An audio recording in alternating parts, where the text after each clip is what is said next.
Things have been very unstable in the transportation industry lately. With declining rates for trucking and gas prices still eating into profits, over-the-road transport has been hit hard. However, the issues the rail sector is dealing with are more politically driven.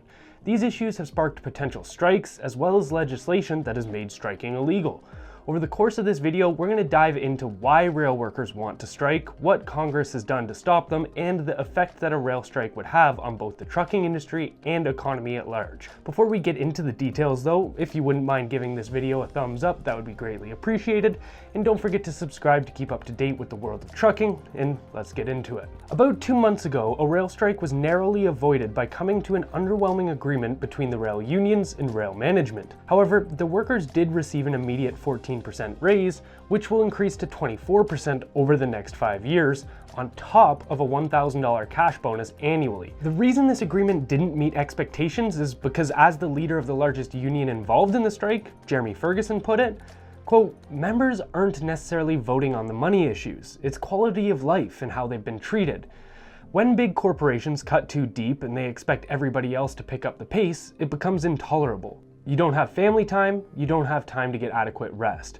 Another common complaint about the deal, which I'm sure many drivers can relate to, is that rail workers are putting more and more hours in, on top of not having access to paid sick days. This is piling on top of deteriorating working conditions as railroad staffing has declined. However, ironically but not surprisingly, profits have risen for these corporations, which is some salt in the wounds of the workers. Now, if we fast forward to today, 2 months later, we're right back in the same situation. It's a sign of the deep dislike that unionized workers and railroad management have for one another.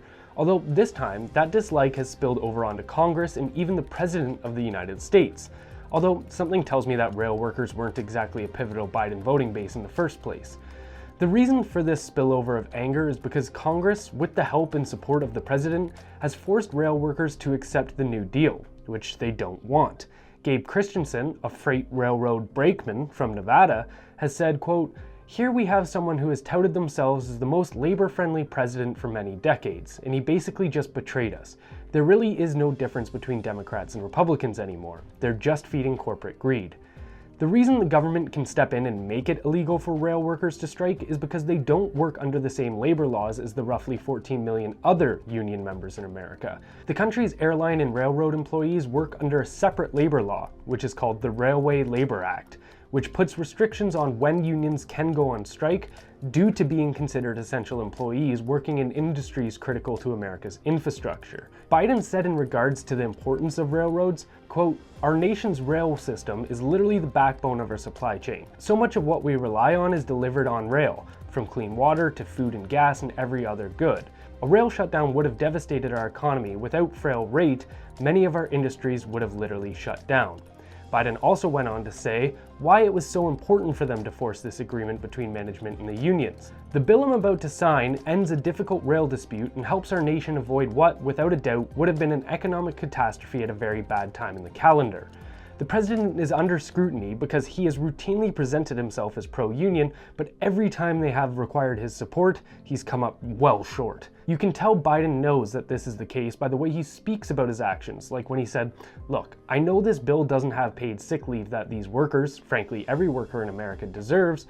I supported paid sick leave for a long time and I'm going to continue that fight until we succeed." Although union leaders don't seem to be buying the over-embellished remarks by the president, as they told CNBC, they would remember who sided against them in upcoming elections. This could be a major blow to the Biden administration, considering union support was critical to Biden in the 2020 election. The economic catastrophe being mentioned is the projected $2 billion a day and an overall of 765,000 jobs, many of them unionized, that America would lose if a rail strike occurred. While on a grand scale, especially during the holiday season, a rail strike would wreak absolute havoc on the country, many in the over-the-road trucking industry have wondered how such an event would affect them. Seeing as tensions seem to be only increasing between workers and corporations, this still very well could be a possibility we see in the future, despite the laws that were just passed. So let's take a peek at what a rail strike might do to the trucking industry. It seems odd to say, considering all the negative consequences it would have, but a rail strike would benefit the trucking market in the short term because it could provide a significant lift to spot prices. That being said, if a strike were to last for an elongated period of time, the sustained increase in demand would likely cause cause potential service deterioration and higher costs which could outweigh the benefits. In the days leading up to the decision by Congress to block the strike, trucking companies were already seeing some movement of rail volumes go to trucks as shippers were hoping to stockpile ahead of a potential strike. This is a big help considering the trucking market has become soft. Todd Spencer, who is the president of the Owner-Operator Independent Drivers Association, said, quote, "Trucks couldn't haul everything moved on rails, but they would move those items that are most in demand. Although even if drivers might enjoy a little bit more money going into their pockets in the case of a strike, they'd most definitely not be happy with how much money would be going out when purchasing fuel and other critical goods." One of the quickest prices to rise for consumers would be at the pumps, seeing as 90% of all ethanol used is transported via rail.